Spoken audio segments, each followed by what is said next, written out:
கோயம்பேட்டில் புதிய தலைமைச் செயலகமா? வெளியாகும் தகவல்களின் பின்னணி என்ன? பார்க்கலாம்.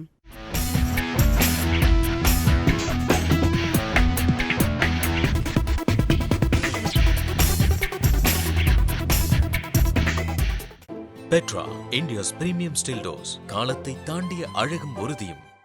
கடந்த 2002ஆம் ஆண்டு சுமார் 36 ஏக்கர் பரப்பளவில் 103 கோடி ரூபாய் மதிப்பீட்டில் சென்னை கோயம்பேடு புறநகர் பேருந்து நிலையம் திறந்து வைக்கப்பட்டது.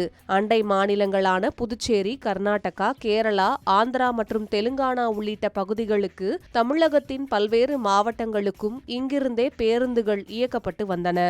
தென் மாவட்டங்களுக்கான பேருந்து நிலையம் கிளாம்பாக்கத்திற்கு மாற்றப்பட்டதைத் தொடர்ந்து கோயம்பேடு வளாகத்தில் வணிக வளாகம் மற்றும் பன்னோக்கு மையம் அமைக்க முதலில் CMDA திட்டமிட்டிருந்தது. மாநிலத்தில் புதிய அரசு பொறுப்பேற்றுள்ள நிலையில் வணிக வளாக திட்டத்திற்கு மாற்றாக இங்கு புதிய தலைமைச் செயலகத்தை கட்டலாமா என்ற புதிய ஆலோசனைகள் தற்போது எழுந்துள்ளன. தற்போதைய தலைமைச் செயலக வளாகத்தில் அதிகாரிகள் மற்றும் ஊழியர்களின் வாகனங்களை நிறுத்துவதற்கு போதிய இடவசதி இல்லை என்ற குறைபாடு நீண்ட நாட்களாகவே இருந்து வருகிறது. மேலும் நகரின் மைய பகுதியில் ஏற்படும் கடுமையான போக்குவரத்து நெரிசல் காரணமாக புனித ஜார்ஜ் கோட்டை தலைமை செயலகத்திற்கு விரைவாக வந்து செல்வதிலும் கால தாமதம் ஏற்படுவதாக கூறப்படுகிறது. சென்னையில் புதிய தலைமை செயலகம் அமைப்பதற்கான முயற்சிகளும் விவாதங்களும் நடப்பது இது முதன்முறை அல்ல. இதற்கு முன்னதாக 2010ஆம் ஆண்டு ஓமந்தூரார் அரசு வளாகத்தில் ஒரு பிரம்மாண்டமான புதிய தலைமைச் செயலகம் மற்றும் சட்டமன்ற வளாகம் கட்டி முடிக்கப்பட்டது. ஆனால் அடுத்த ஆண்டே ஏற்பட்ட ஆட்சி மாற்றத்தை தொடர்ந்து அந்த வளாகம் அதிநவீன பல்நோக்கு அரசு மருத்துவமனையாக மாற்றப்பட்டு இன்று வரை செயல்பட்டு வருகிறது என்பது குறிப்பிடத்தக்கது.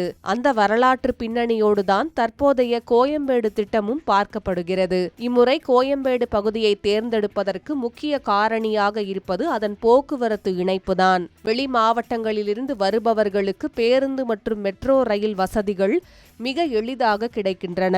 அது மட்டுமின்றி அரும்பாக்கம், நெற்குன்றம், விருகம்பாக்கம் போன்ற அருகாமையில் உள்ள பகுதிகளிலும் பெரும்பாலான IAS அதிகாரிகள் வசித்து வருவதால் அவர்கள் பணிக்கு வந்து செல்வதற்கு இது மிகுந்த வசதியாக இருக்கும் என்று சில உயரதிகாரிகள் முதலமைச்சருக்கு பரிந்துரை செய்துள்ளதாக தெரிகிறது. முதலமைச்சரின் ஒப்புதல் கிடைக்கும் பட்சத்தில் வரவிருக்கும் பட்ஜெட்டில் இது குறித்த அதிகாரப்பூர்வ அறிவிப்பு இடம்பெற வாய்ப்புகள் உள்ளதாக கூறப்படுகிறது.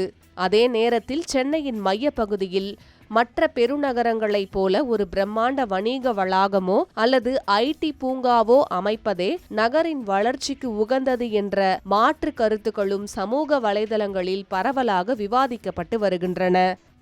கோயம்பேட்டின் முகம் மாறுமா? புதிய தலைமைச் செயலகம் இங்கு அமைக்கப்படுமா என்பதை பொறுத்திருந்துதான் பார்க்க வேண்டும்.